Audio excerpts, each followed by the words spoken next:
할렐루야. 오늘도 하나님이 우리와 함께 하시는 예배에 성공하게 되기를 바랍니다. 함께 기도하면서 예배하겠습니다. 하나님 아버지, 오늘도 우리에게 생명과 호흡을 주셔서 감사합니다. 또 한 주간을 허락해 주셔서 감사합니다. 어렵고 힘들고 어수선한 시간 동안에 언제 어디서나 하나님과 함께하는 거룩하고 신령한 사람들이 되게 하여 주시고, 하나님 앞에 선한 신앙인의 의무를 다하려 할 때에 이 예배가 하나님 앞에 기억에 남는 성공된 예배가 되도록 도와주시옵소서. 예수님의 이름으로 기도하였습니다. 아멘. 하늘에 계신 우리 아버지여, 이름이 거룩히 여김을 받으시오며 나라 임하옵시며 뜻이 하늘에서 이룬 것 같이 땅에서도 이루어지이다. 오늘날 우리에게 일용할 양식을 주옵시고, 우리가 우리에게 죄 지은 자를 사하여 준 것 같이 우리 죄를 사하여 주옵시고, 우리를 시험에 들게 하지 마옵시고 다만 악에서 구하옵소서. 나라와 권세와 영광이 아버지께 영원히 쌓옵나이다. 아멘. 찬송가 195장 함께 찬양하겠습니다. 195장입니다.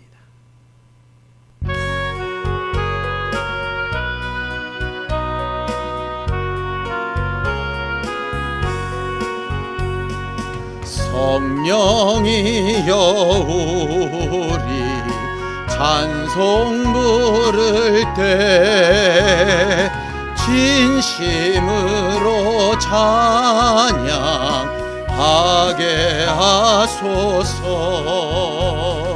성령이여 우리 기도 드릴 때 우리 곁에 계셔 일러주소서. 성령이여 우리 성경 읽을 때 그 속에서 빛을 보게 하소서. 성령이여 우리 전도할 때에 지혜로운 말씀 주시옵소서. 성령이여 우리 겸손해져서 우리 주와 같이 되게 하소서. 아멘.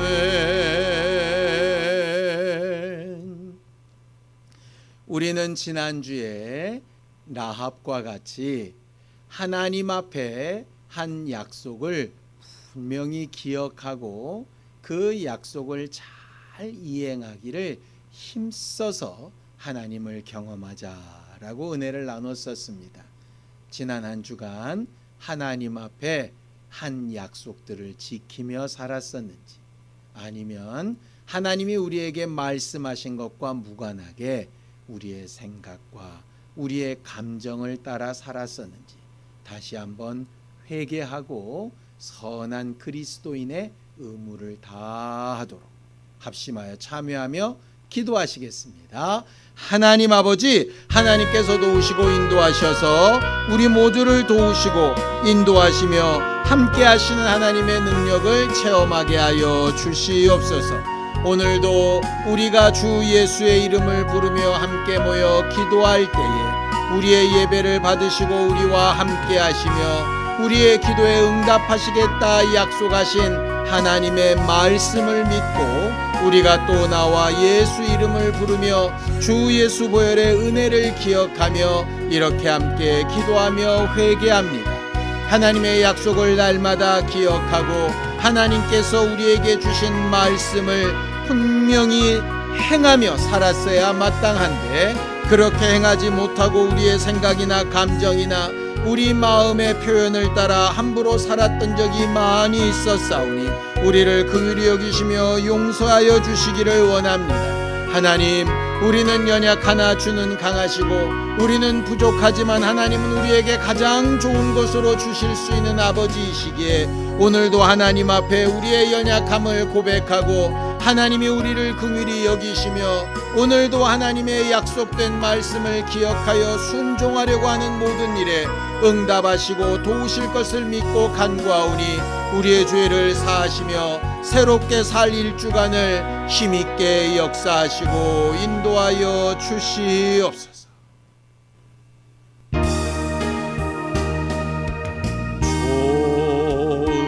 좋으신 하나님,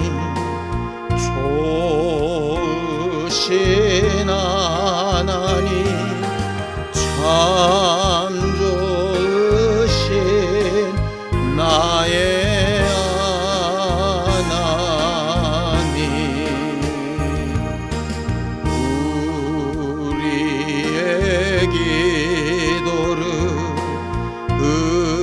응답해 주시는 참 좋으신 나의 하나님,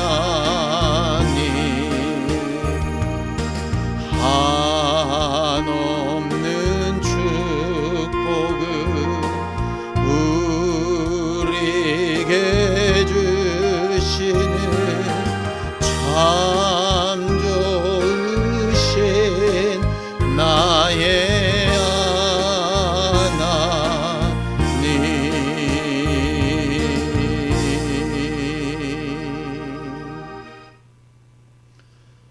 하나님 아버지, 오늘도 우리가 하나님 앞에 예배할 때에 하나님의 마음과 생각을 잘 듣고 우리가 마땅히 가져야 할 믿음을 소유하는 시간이 되게 하여 주시옵소서.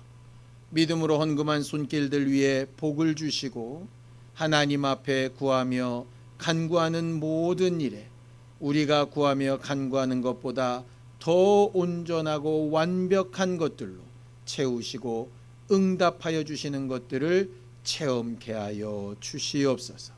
예수님의 이름으로 기도하였습니다. 아멘. 하나님의 말씀은 마태복음 11장 2절에서 14절까지 말씀을 함께 합독하겠습니다. 마태복음 11장 2절에서 14절까지 말씀을 함께 합독하겠습니다. 함께 읽습니다. 시작. 요한이 옥에서 그리스도께서 하신 일을 듣고 제자들을 보내어 예수께 여짜오되 오실 그이가 당신이오니이까 우리가 다른 일을 기다리오리이까. 예수께서 대답하여 이르시되 너희가 가서 듣고 보는 것을 요한에게 알리되 맹인이 보며 못 걷는 사람이 걸으며 나병 환자가 깨끗함을 받으며 못 듣는 자가 들으며 죽은 자가 살아나며 가난한 자에게 복음이 전파된다 하라. 누구든지 나로 말미암아 실족하지 아니하는 자는 복이 있도다 하시니라. 그들이 떠나매 예수께서 무리에게 요한에 대하여 말씀하시되 너희가 무엇을 보려고 광야에 나갔더냐? 바람에 흔들리는 갈대냐? 그러면 너희가 무엇을 보려고 나갔더냐? 부드러운 옷 입은 사람이냐? 부드러운 옷을 입은 사람들은 왕궁에 있느니라. 그러면 너희가 어찌하여 나갔더냐? 선지자를 보기 위함이었더냐? 옳다. 내가 너희에게 이르노니 선지자보다 더 나은 자니라. 기록된 바 보라, 내가 내 사자를 내 앞에 보내노니 그가 내 길을 내 앞에 준비하리라 하신 것이 이 사람에 대한 말씀이니라. 내가 진실로 너희에게 말하노니 여자가 낳은 자 중에 침례 요한보다 큰 이가 일어남이 없도다. 그러나 천국에서는 극히 작은 자라도 그보다 크니라. 침례 요한의 때부터 지금까지 천국은 침노를 당하나니 침노하는 자는 빼앗느니라. 모든 선지자와 율법이 예언한 것은 요한까지니 만일 너희가 즐겨받을진대 오리라 한 엘리야가 곧 이 사람이니라. 아멘. 우리 하나님은 우리를 사랑하셔서 우리를 불러주셨고 또 예수 그리스도 보혈의 은혜로 우리를 구원하여 주셨습니다. 구원받은 사람들을 하나님의 이름과 성령으로 잘 인도하셔서 영화로운 삶을 살 수 있도록 하시는 분이 바로 우리 하나님이시지요. 부르심을 받아 구원받은 자들에게 말씀과 성령으로 하나님 앞에 순종하며 해야 될 일들을 가르치시고 그 일들을 잘 행한 자들에게 보상하여 주셔서 하나님의 것이라 하나님으로부터 복을 얻은 자들이라 인정함을 얻게 하셨습니다. 말씀과 성령으로 우리에게 가르치신 약속, 그 명령이 바로 우리에게는 의무가 되는 것이고요. 그런 의무를 잘 감당할 때 우리는 진정으로 하나님의 사람이라고 인정을 얻게 됩니다. 하나님이 우리를 인도하시는 그 내용과 방향이 무엇일까요? 자, 말씀을 좀 보겠습니다. 마태복음 10장 7절에서 8절입니다. 마태복음 10장 7절에서 8절 함께 읽습니다. 시작. 가면서 전파하여 말하되 천국이 가까이 왔다 하고 병든 자를 고치며 죽은 자를 살리며 나병 환자를 깨끗하게 하며 귀신을 쫓아내되 너희가 거저 받았으니 거저 주어라 라고 이렇게 말씀하시죠. 하나님께서 우리에게 맡기신 의무는 첫 번째, 복음을 전파하는 것입니다. 또 병들고 어렵고 낙심하고 소망이 없는 자들에게 고쳐주고 소망을 주고 살아날 방법을 가르쳐 주는 게 믿는 자들에게 주신 의무입니다. 그들을 억압하고 방해하는 존재가 있다면 예수 이름으로 쫓고 승리하여서 우리가 거저받은 것처럼 대가 없이 거저주는 것으로 복음을 전파하여 살려내는 것이 우리의 의무입니다. 9월 한 달 동안 우리는 선한 의무를 다해 봅시다 라고 살아가려고 하는데 선한 의무를 다 해나가는 과정 가운데 우리는 하나님을 체험하게 될 겁니다. 그 가장 중심에 복음을 전하고 약한 이들을 돕고 문제 있는 자들을 후원하고 원수를 이기며 승리하는 것이 존재합니다. 우리 이번 한 주간의 삶이 하나님 앞에 그런 의무를 다하는 신령한 삶이 되기를 예수님의 이름으로 축원합니다. 그렇게 복음을 전하고 연약한 자들을 돕고 원수를 제어하고 거저 내어주는 이 일을 누가 하셨습니까? 예수 그리스도께서 하셨죠. 그 예수께서 자기가 한 일을 우리에게도 하라고 부탁하셨습니다. 자, 요한복음 14장 12절입니다. 함께 읽습니다. 시작. 내가 진실로 진실로 너희에게 이르노니 나를 믿는 자는 내가 하는 일을 그도 할 것이요 또한 그보다 큰 일도 하리니 이는 내가 아버지께로 감이라 그렇게 되어져 있죠. 성경은 하나님을 믿는 사람, 하나님을 믿는 자가 구원받은 자이고 구원받은 자가 하나님의 자녀이지요. 그렇게 하나님의 자녀들이 모여 있는 곳이 교회입니다. 결국 믿는 자, 교회는 뭐 하는 사람들이냐? 예수가 하신 일을 하는 사람들입니다. 예수가 3년 동안 하신 일을 더 긴 기간 동안 성령의 도움을 받아서 더 많은 지역에서 똑같이 하는 사람들입니다. 그래서 교회의 판단 기준은 예수 그리스도십니다. 누가 교회인가? 누가 믿음 있는 자인가? 누가 하나님의 자녀인가? 누가 구원받은 사람인가? 무엇을 가지고 판단하느냐? 예수 그리스도로 판단하는 겁니다.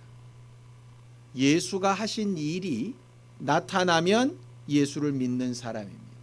예수가 하신 일이 나타나면 그게 바로 교회입니다.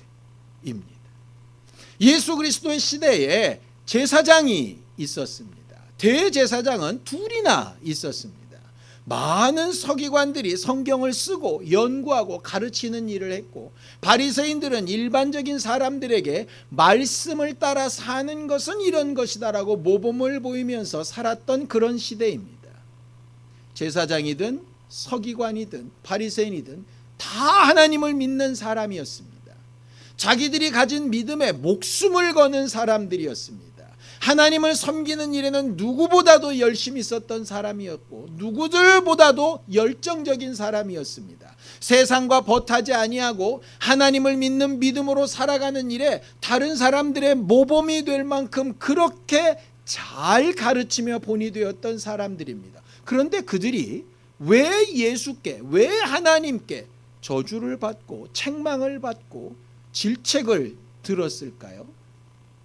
하나님을 믿는데, 말씀을 잘 아는데, 그 말씀을 말도 하는데, 하루에 3번씩 기도도 하는데, 그들이 다른 사람들을 가르치기도 하는데 왜 질책을 받았을까요? 기준은 딱 하나입니다. 예수가 하신 일을 하지 않았기 때문이에요. 하나님은 기록된 말씀, 전달된 모든 말씀을 육신이 되어 오신 예수 그리스도를 통하여 엑기스처럼 보여주시고 그 예수처럼 하라고 하신 것이거든요. 말씀을 배우는 이유도 예수를 발견하기 위함이고, 성전을 지은 이유도 예수를 발견하기 위함입니다. 11조를 하고 안식일을 지키고 그들의 삶 가운데 정말 하나님의 말씀대로 살아보려고 몸부림쳤던 이유도 단 하나입니다. 예수를 발견하게 하기 위함입니다. 그리고 예수가 오신 다음에는 그들의 모든 삶과 판단의 기준이 예수였어야 합니다. 예수가 하신 말씀을 하고, 예수가 하신 행동을 하고, 예수가 생각하신 걸 생각하고, 예수가 가지셨던 마음을 가지고 해야 칭찬이 있고 의무를 다한 것입니다. 그런데 그 당시 제사장이나 바리새인이나 서기관들은 어떠했습니까? 자기들이 가진 믿음, 자기들이 가진 지식, 자기들이 옳다는 바가 너무 크고 단단하고 중요해서 예수의 말씀도, 예수의 행동도, 예수의 마음도 그들과는 전혀 상관없이 그저 자기들이 옳다는 믿음을 드러내며 살았었습니다. 하나님은 누가 예수의 마음을 가졌는가, 누가 예수와 똑같이 말하고 누가 예수와 똑같이 행동하는가, 복음을 전하고 연약한 자들을 도우며 원수를 제어하고 거저받았으니 거저주는 예수 그리스도의 삶을 누가 닮아갔는가로 판단하시는데, 그들은 자기들만의 판단 기준이 있었던 거죠. 자기들이 옳다 하고 자기들이 그동안 훈련됐던 부분들이 그것이 원칙이 됐던 겁니다. 그러다 보니 예수의 말씀과 자기들의 원칙이 부딪힐 때 과감하게 예수의 말씀을 버려버리는 겁니다. 자기들이 옳다는 생각과 예수의 마음이 부딪힐 때 예수의 마음이 틀렸다라고 얘기하는 겁니다. 예수께서 행동하시는 것과 자기들이 지금까지 해왔던 삶이 다를 때 예수의 삶이 잘못되었다라고 얘기하는 겁니다. 우리는 어떻습니까? 우리는 우리가 가진 생각, 우리가 가진 지식, 우리가 살아왔던 방법과 예수가 하신 말씀, 예수의 마음과 예수의 행실이 부딪혔을 때 우리는 과연 무엇을 따라가고 있죠? 우리는 과연 믿음의 사람 맞습니까? 우리 스스로에게 항상 질문해봐야 합니다. 신앙생활은 우리 안에 예수가 계신지를 항상 확인하고 물어보는 삶이라고 그렇게 되어져 있습니다. 자, 고린도 후서 13장 5절입니다. 함께 읽습니다. 시작. 너희는 믿음 안에 있는가? 너희 자신을 시험하고 너희 자신을 확증하라. 예수 그리스도께서 너희 안에 계신 줄을 너희가 스스로 알지 못하느냐? 그렇지 않으면 너희는 버림받은 자니라. 예수 그리스도께서 너희 안에 계신 것을 스스로 알지 못하느냐. 예수 그리스도께서 내 안에 계시다는 걸 어떻게 알 수 있습니까? 내 안에, 내 마음 중심에, 내 마음의 보좌 자리에 예수께서 분명히 계셔서 그의 명령이 내 마음을 지배하고 그의 마음과 생각이 내 마음과 생각을 지배하고 그의 삶이 내 삶을 지배하는 게 결국 예수가 내 안에 계신 것 아니겠습니까? 우리가 가정에 어르신을 모시고 사는 경우가 있지요. 어르신을 모시고 살게 되면 분명히 우리 생활에 변화가 있습니다. 먹는 것에도 변화가 있고 행동하는 것에도 변화가 있고 시간을 쓰는 것에도 변화가 있고 심지어 TV 채널에도 변화가 있습니다. 예수가 내 안에 계시다면 예수께서 와 계신 변화가 있어야 하는 겁니다. 그게 너희가 믿음 안에 있는가 너희 자신을 시험해보고 확증하라 하는 것입니다. 결국 내 안에 예수가 와 계시다는 얘기는 예수의 말, 예수의 생각, 예수의 마음, 예수의 행실이 어떤 형태로든 내 안에서 드러나고 변화로 나타나야 된다라고 하는 겁니다. 그런 것이 없다면 믿음 있다 생각하는 내 모습이 혹시 바리새인이나 서기관이나 제사장들과 같을 수 있습니다.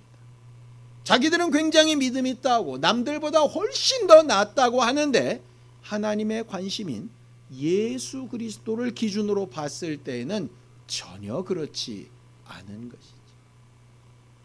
신앙생활을 누가 가장 잘할까?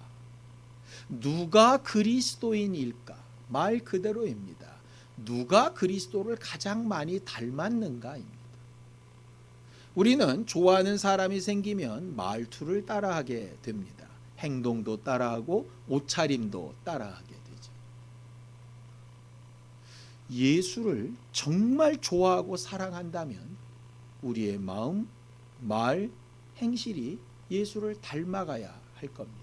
그리고 실제로 내가 닮아가고 있는가 확인해 봐야 할 겁니다. 우리는 우리의 믿음을 계속해서 확인해 봐야 하는 사람입니다. 자기 믿음을 의심하자는 얘기가 아닙니다. 구원 받았나 못 받았나 의심하고 괴로워하자는 얘기 아닙니다. 구원의 확신이 없는 사람처럼 전전긍긍하게 살자는 얘기가 아닙니다. 우리는 이미 예수 그리스도 보혈의 은혜로 구원을 받았고 우리의 모든 죄는 예수께서 씻어주셔서 자유하게 되었습니다. 그러나 그렇게 믿음을 가지고 구원받은 자들에게 하나님께서 부탁하시고 말씀하신 것들이 있다는 거죠. 예수를 닮아가라는 겁니다. 너희 안에 이 마음을 품으라고 하시는 겁니다. 너희는 예수를 본받으라 라고 하시는 겁니다. 너는 내 사랑하고 기뻐하는 저를 좀 본받으라 이렇게 말씀하시는 겁니다. 우리 교회가 예수를 닮아가야 하고 목사인 제가 예수를 닮아가야 하고 성도들인 여러분들이 예수를 닮아가야 됩니다. 뭘 어떻게 닮아갑니까? 예수님과 같은 엄청난 능력과 은사와 이적들을 막 나타내는 거 그것도 너무 좋겠죠. 그러나 그것보다 더 중요하고 확실한 것은 예수께서 마음의 중심에 두고 그가 십자가에 달려 죽으시기까지 순종하며 나아가셨던 그 방향과 그 하나님의 뜻이 우리 안에서 동일하게 움직이고 있는가라고 하는 것을 살펴봐야 하는 겁니다. 어떻게 예수처럼 말하고 어떻게 예수처럼 생각하고 어떻게 예수처럼 행동할까요? 말씀과 성령 말고는 방법이 없습니다. 예수께서 하신 말씀과 마음과 행동을 성경이 기록하고 있고 그 모든 것을 가장 정확하게 우리에게 가르치시고 우리를 인도해 주실 수 있는 분이 성령이십니다.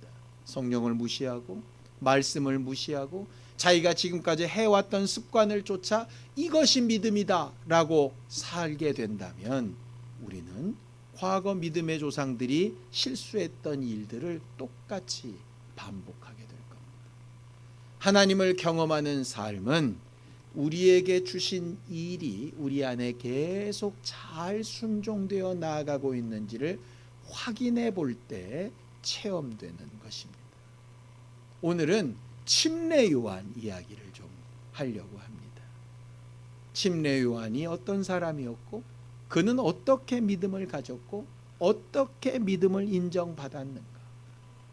침례 요한은 신구약 중간기라고 하는데요, 말라기가 기록되고 마태복음이 쓰여지기 그 중간 사이 한 400년 가까이를 신구약 중간기라고 부릅니다. 또 다른 별명으로 암흑시대라고 부르기도 하죠. 왜 암흑시대냐? 빛이 없었다는 얘기입니다. 성경은 하나님의 말씀을 빛이라고 이야기하는데요, 그 당시에는 하나님의 말씀이 없었던 것입니다.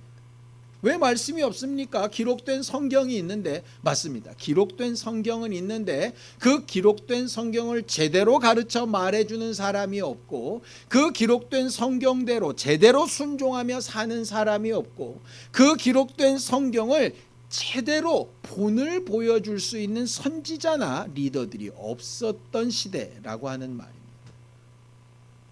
그렇게 알기는 알고 믿음이 있는 것 같기는 하고 성전 예배도 드리고 뭔가 하기는 하는데 하나님 앞에 뭔가 부족한 것처럼, 뭔가 모습은 있는데 믿음의 능력이나 영향력이나 역할은 없이 그저 답답하고, 이렇게 지금 과연 신앙생활하는 게 맞나 싶은 생각이 들 만큼 답답하고 어렵고 힘들 그 시기에 침례 요한이 혜성같이 등장합니다. 하나님께서 제사장이었던 그 아버지 사가랴에게 명령하시고 예언해 주셔서 그가 어떤 하나님의 사람이 될 거라고 하는 것을 알게 하셨죠. 침례 요한은 어머니 엘리사벳의 태중에서부터 성령의 충만함을 입어서 예수 그리스도를 잉태한 마리아가 왔을 때 그 복중에서 뛰놀았다라고 성경은 기록을 합니다. 그는 아주 어려서부터 부모의 믿음과 하나님께서 성령으로 충만하게 하신 것을 따라 어려서부터 하나님의 사람으로 길러지기 시작합니다. 그 당시에 선지자가 없고 제대로 된 리더들이 없어서 다들 마음에 공허하고 허전할 때 그의 설교를 듣고 그의 행동을 보고 그의 삶을 보고 사람들이 감동을 받기 시작합니다. 저렇게 살 수도 있구나, 저렇게 담대하게 말할 수도 있구나, 저렇게 하면 우리가 구원받을 수 있겠구나, 회개해야 되겠다, 바뀌어야 되겠다, 이렇게 감동을 받습니다. 그래서 사람들이 다 그를 선지자라고 생각을 합니다. 자, 마태복음 14장 5절입니다. 함께 읽죠. 시작. 헤롯이 요한을 죽이려 하되 무리가 그를 선지자로 여김으로 그들을 두려워하더라 그랬습니다. 그 당시에 왕이 침례 요한이 마음에 들지 않아서 죽이고 싶은데 침례 요한에 손을 댈 수가 없습니다. 왜냐? 많은 백성들이 그가 하나님의 선지자라고 인정하기 때문입니다. 지금까지 그들을 인도했던 제사장들도 많고 바리새인도 많고 서기관들도 많습니다. 훌륭하고 말 잘하고 똑똑한 사람들 굉장히 많습니다. 그런데 그들은 백성들에게 큰 감동을 주지 못했습니다. 침례 요한은 그들에게 감동을 주죠. 이렇게 살면 안 되겠다, 자기의 삶을 돌이키게 하고 하나님의 법칙을 따라 머리로만 아는 게 아니라 삶으로 바뀔 수 있도록 회개에 합당한 열매를 맺는 일에 익숙해지게 됩니다. 많은 제자들이 생기게 되죠. 그는 한 걸음 더 나아가서 예수 그리스도를 가장 먼저 알아보고 예수 그리스도께 침례를 주고 예수 그리스도 위에 성령이 비둘기처럼 내리시는 것을 보며 그가 하나님의 아들이라고 이렇게 선포하는 대단한 믿음의 고백을 하게 됩니다. 자, 요한복음 1장 33절에서 34절입니다. 함께 읽습니다. 시작. 나도 그를 알지 못하였으나 나를 보내어 물로 침례를 베풀라 하신 그이가 나에게 말씀하시되 성령이 내려서 누구 위에든지 머무는 것을 보거든 그가 곧 성령으로 침례를 베푸는 이인 줄 알라 하셨기에 내가 보고 그가 하나님의 아들이심을 증언하였노라 하니라 그랬습니다. 그는 하나님과 가까운 사람이었고 하나님 앞에 기도하고 응답받는 사람이었습니다. 하나님의 말씀을 제대로 해석하고 사람들의 삶을 어떻게 살아야 한다라고 가르치는 선생이었습니다. 그런 그에게 하나님께서 말씀하시는 것이죠. 네가 계속해서 회개의 침례를 베풀다가 그 중에 단 한 사람 그 위에 성령이 임하는 것을 본다면 그가 하나님의 아들이고 그가 성령으로 침례 주는 자이다. 너는 그를 증거해야 된다 라고 말씀하여 주신 겁니다. 침례 요한은 그가 누군지 알지 못했습니다. 친척이었지만 예수가 메시아라고는 생각도 하지 못했습니다. 그런데 어느 날 하나님의 말씀에 여전히 순종하여 계속 회개하는 자들에게 회개의 침례를 베풀고 있을 때 예수께서 뚜벅뚜벅 걸어오시는 것을 보게 되고 그 예수가 바로 메시아인 것을 알아보게 됩니다. 하나님이 약속하신 말씀 때문이죠. 자기 생각으로 하면 자기보다 잠깐 늦은 친척 동생입니다. 그러나 그런 혈연관계로 보는 것도 아니고 사람의 눈으로 보는 것도 아닙니다. 그는 하나님의 약속된 말씀에 따라서 자기에게 명령하신 하나님의 말씀을 따라서 예수 그리스도를 증거하고 그가 하나님의 아들이라 라고 선포합니다. 그의 제자들이 예수에 대하여 묻습니다.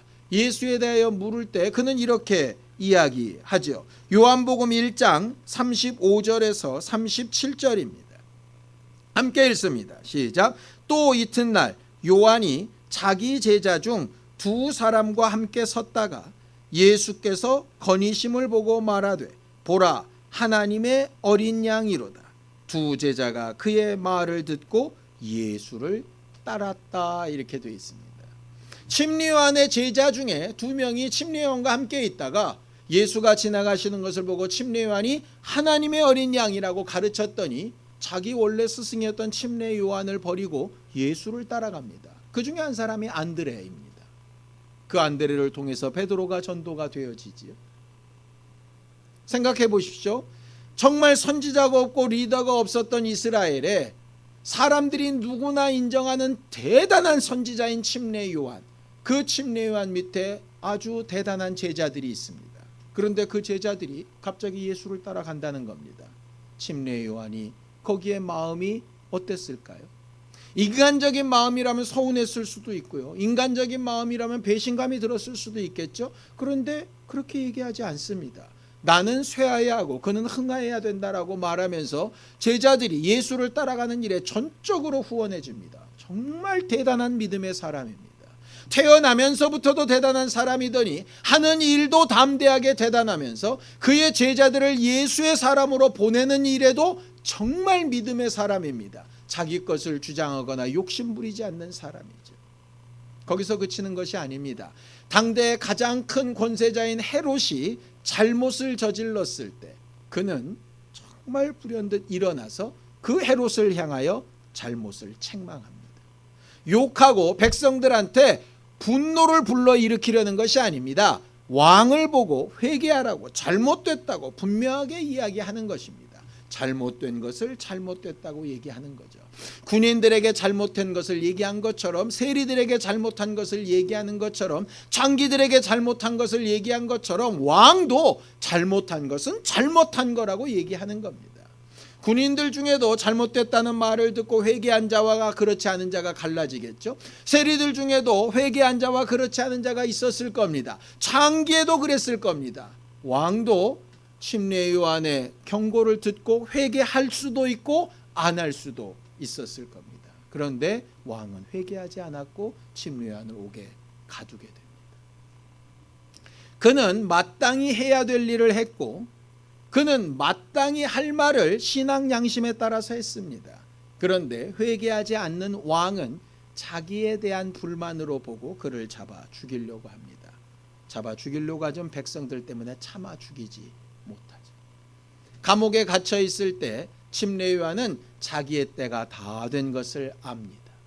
마치 모세가 자기의 때가 다 된 것을 아는 것처럼 침례요한도 자기의 때가 다 된 것을 압니다. 오늘 우리가 읽은 본문이 바로 그때의 이야기입니다. 그런데 이때에 침례요한이 예수께 제자들을 보내서 묻는 질문이 너무나 황당합니다. 자, 성경을 좀 볼까요? 마태복음 11장 2절 3절입니다. 함께 읽습니다. 시작. 요한이 옥에서 그리스도께서 하신 일을 듣고 제자들을 보내어 예수께 여짜오되 오실 그이가 당신이오니이까 우리가 다른 이를 기다리오리이까 라고 이야기합니다. 이게 무슨 말도 안 되는 얘기입니까? 자기가 예수 그리스도를 침례를 주면서 하나님의 아들이라고 고백했지 않습니까? 자기 제자들과 함께 있을 때 예수 그리스도를 보면서 하나님의 어린 양이다 라고 말했고, 제자들이 그를 따라갈 때 말리지 않았던 사람 아닙니까? 그렇다면 침례 요한은 예수에 대해서 분명한 확신을 가진 사람이라고 봐야 하지 않겠습니까? 하나님께서 예언하여 성령으로 알아보게 하셨고, 자기 입술로도 증거했고, 침례를 직접 줘서 증거했고, 자기가 여러 차례 말로도 그가 메시아인 것처럼 수도 없이 얘기했습니다. 그런데 이제 죽음을 앞두고 있는 이 감옥에서 자기가 몰래 편지에 써서 예수께 묻는 것도 아니고 자기 제자들을 보내서 당신이 진짜 메시아가 맞습니까? 아니면 다른 메시아가 있습니까? 라고 묻는다는 게 도대체 무슨 소리입니까? 반대로 요한의 심부름을 갔던 제자들의 입장에서 생각해 봅시다. 정말 대단하다고 생각했던 침례 요한 자기 선생님입니다. 왕 앞에서도 담대하게 얘기하며 하나님의 능력을 드러냈던 사람입니다. 그들의 생각 가운데서는 큰 이적이나 하나님의 역사를 통해서 감옥을 깨트리고 나와서 헤롯을 무너뜨리고 막 이런 상상을 하지 않겠습니까? 그런데 갑자기 그 선생님이 자기가 지금까지 메시아라고 증거했던 그 예수께 자기들을 보내면서 진짜 메시아가 맞냐고 물어보는 겁니다. 제자들이 이걸 어떻게 받아들여야 합니까? 그동안 우리 선생이 말한 건 무엇이며, 우리 선생은 도대체 뭘 믿은 것이며, 이렇게까지 된 이유가 뭐지? 감옥에 갇히고 상황이 어려워지니까 믿음이 없어진 건가? 아니면 원래 그랬던 사람인데 그동안 계속 뻥을 친 건가? 우리가 잘못된 건 다른 건 아닌 걸까? 그런 생각 충분히 들만하지 않습니까?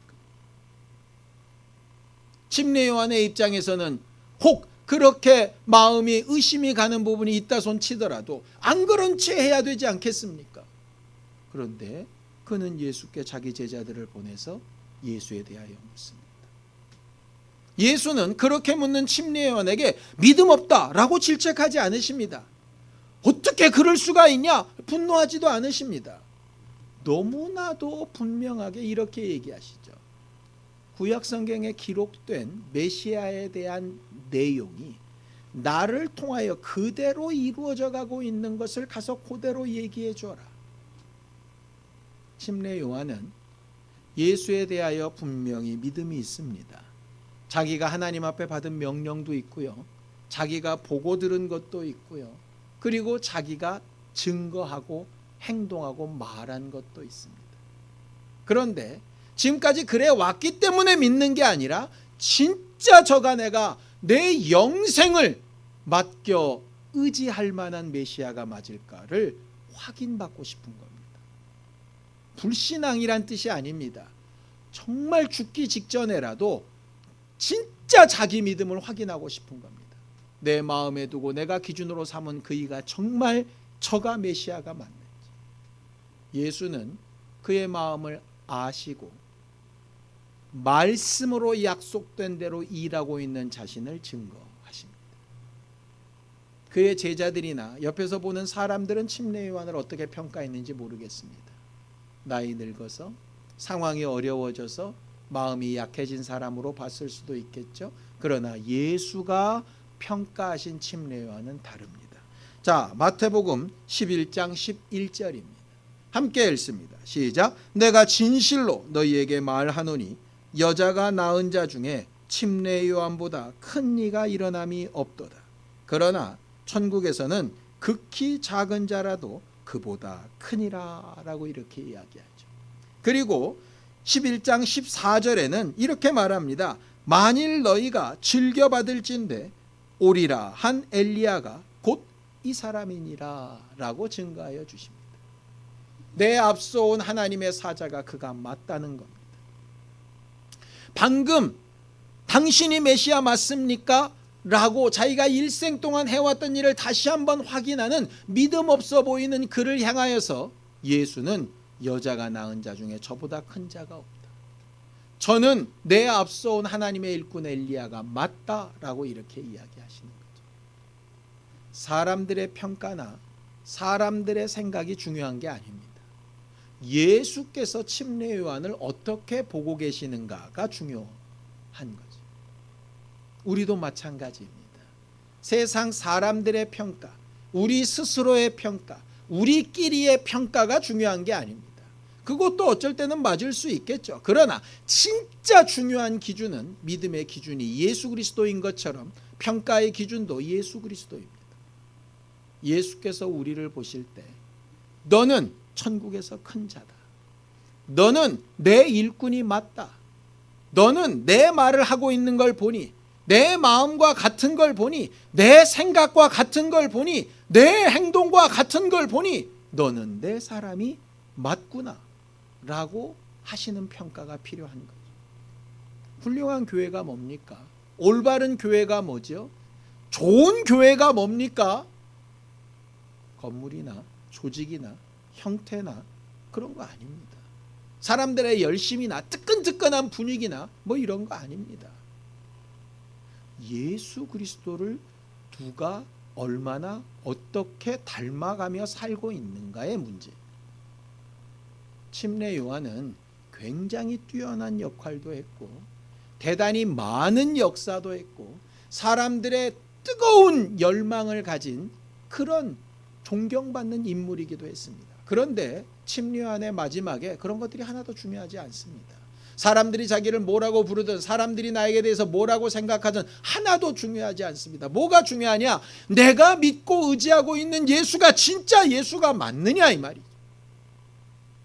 내가 정말 의지하며 내 모든 걸 다 쏟아부어서 의지하고 있는 그가 진짜 내 구주가 맞느냐 이 말이에요.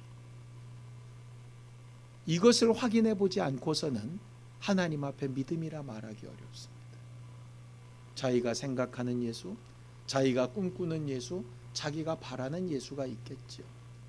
그러나 침례 요한처럼 말씀에 기록된 대로 일하시는 예수, 말씀에 기록된 예수의 말과 마음과 행실을 닮아가는 교회, 그게 하나님의 평가 앞에 온전한 교회 아니겠습니까? 사람들이 볼 때 좋은 교회가 있을 수 있습니다. 내 마음에 흡족한 교회가 있을 수 있겠죠. 같이 신앙생활하는 사람들도 그렇게 분류가 가능할 겁니다. 뭐 좋습니다. 그런데 그것보다 훨씬 중요한 건 우리 안에 각각의 심령에 저들의 삶에 예수 그리스도께서 계신가 하는 것입니다. 예수가 기준이 되셔서 저를 판단하고 계신가 라고 하는 겁니다. 자기 믿음을 예수 그리스도의 삶 앞에, 말씀 앞에, 성령 앞에 항상 확인해 보는 우리 모두가 되었으면 좋겠습니다. 우리의 감정은 하루에 12번도 오르락내리락 합니다. 우리의 가진 지식은 들려지는 말에 따라서 이리저리 흔들릴 수도 있습니다. 상황이나 환경은 우리가 바랬던 것과 같을 수도 있고 아닐 수도 있습니다. 여러 가지 변화무쌍한 상황 가운데 있을 수 있습니다. 그렇게 혼란스럽고 어렵고 힘든 시기에 우리는 어떻게 좋은 신앙생활, 제대로 된 신앙생활 할 수 있을까요? 예수께서 하신 말씀이 우리 안에 기준이 되기를 원합니다. 내가 하는 일을 저도 할 것이요 나보다 더 큰 일도 하리라. 거저 받았으니 거저 주고 너희 안에 이 마음을 품으라. 나는 온유하고 겸손하니 너희는 내게 와서 배워라. 내가 기도한 것처럼, 내가 아버지를 의뢰한 것처럼, 내가 너희를 대한 것처럼, 내가 너희에게 종이 되어 발을 씻겼던 것처럼 너희도 그렇게 하라 하셨던 그 말씀이 우리 안에 있어서 내가 믿음 안에 있는가를 늘상 확인해 볼 수 있었으면 좋겠습니다. 지금까지의 신앙생활 가운데 많은 간정이 있었을 겁니다. 감사한 일입니다. 지금까지 많은 응답과 많은 역사와 수고가 있었을 겁니다. 정말 훌륭합니다. 잘하셨습니다. 그런데 지금 우리에게 필요한 건 우리가 얼만큼 그렇게 잘 해왔느냐보다 더 중요한, 지금 나는 예수 그리스도를 기준으로 볼 때 어떤 신앙인인가라고 하는 것입니다. 침례 요한이 마지막 죽는 시점에 자기가 해왔던 일, 자기가 해왔던 말들에 매이지 않고 정말 자기 믿음이 어디에 있는가를 확인해 보기 위해서 예수를 찾아 물었던 것처럼 우리가 항상 예수 앞에 우리의 믿음에 대하여 묻고 응답을 얻을 수 있게 되기를 예수님의 이름으로 축원합니다. 함께 기도하시겠습니다. 하나님 아버지, 우리를 도우시고 인도하셔서 매 순간 하나님 앞에 우리가 믿음 있는 사람인가 아닌가, 하나님의 자녀인가 아닌가, 그리스도인인가 아닌가, 주 예수 그리스도를 머리로 삼은 교회인가 아닌가를 돌아볼 줄 알게 하여 주옵소서. 우리가 지금까지 해왔던 일, 알고 있는 지식, 해왔던 경험들로 그것이 믿음의 기준을 삼지 않게 하여 주시고, 우리 믿음의 기준은 오직 예수 그리스도이시고 우리에게 성령으로 가르치시며 생각나게 하시고 닮아가게 하시는 그 모습이 우리 안에 늘 있어야 함을 확인해보고 또 확인해보는 우리 모두가 되기를 원합니다. 우리 안에 믿음이 있는가를 돌아보게 하여 주시고, 우리 안에 예수 그리스도가 중심에 계신가를 돌아보게 하여 주시고, 우리의 말과 생각과 마음과 선택과 판단과 행동이 예수 그리스도와 얼마나 닮아가고 있는가 돌아볼 줄 알게 하여 주셔서 닮지 못한 부분을 회개하게 하시고 닮아가고 있는 부분에 감사하게 하시고 성령의 후원하심과 도우심과 인도하심을 얻게 하시며 매 순간마다 하나님의 도우심을 구하고 찾는 우리 모두가 되도록 역사하여 주시옵소서. 하나님 아버지, 우리를 도와주시옵소서. 늘 겸손하여 우리의 입술과 우리의 마음과 생각과 행실과 환경과 형편이 주 예수의 것과 같아져 갈 수 있도록 더욱 성령을 의지하고 더욱 말씀을 의지하고 우리 자신을 겸손하게 하여서 묻고 우리가 믿음 안에 있는가를 늘상 돌아보며 확인해보는 신령한 사람들이 되게 하여 주시옵소서. 우리도 모르는 사이에 주 예수 그리스도 말고 다른 것을 믿음의 대상으로 삼지 않게 하여 주시고 우리가 하나님 앞에 더 온전해지는 교회가 되어져 가도록 도우시고 함께하여 주시옵소서. 예수님의 이름으로 기도하였습니다.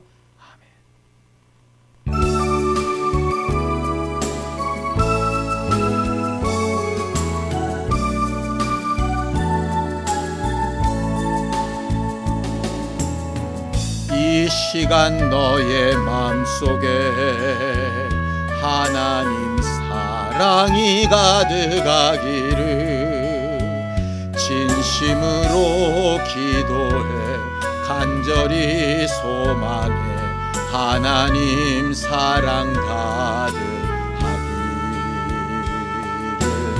하나님은 너를 사랑해 얼마나 너를 사랑하시는지 너를 위해 저별을 만들고 세상을 만들고 아들을 보냈네. 오래전부터 널 위해 준비된 하나님의 크신 사랑 너의 가는 길 주의 사랑 가득하기를 축복해. 힘든 일도 있겠지만 나 그때마다 늘 함께 할게. 하나님 보이신 그 사랑으로 나 또한 너를 사랑해. 오래전부터 널 위해 준비된 하나님의 크신 사랑 나의 가는 길 주의 사랑 가득하기를 축복해.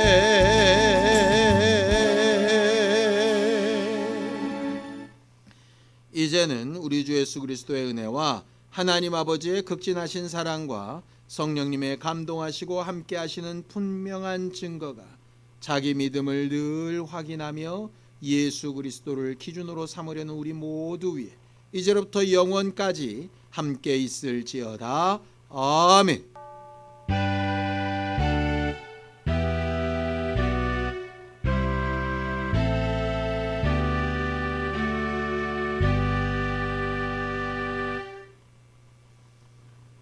예수 그리스도를 기준으로 우리의 믿음을 늘 확인하는 교회가 되기를 바랍니다. 감사합니다.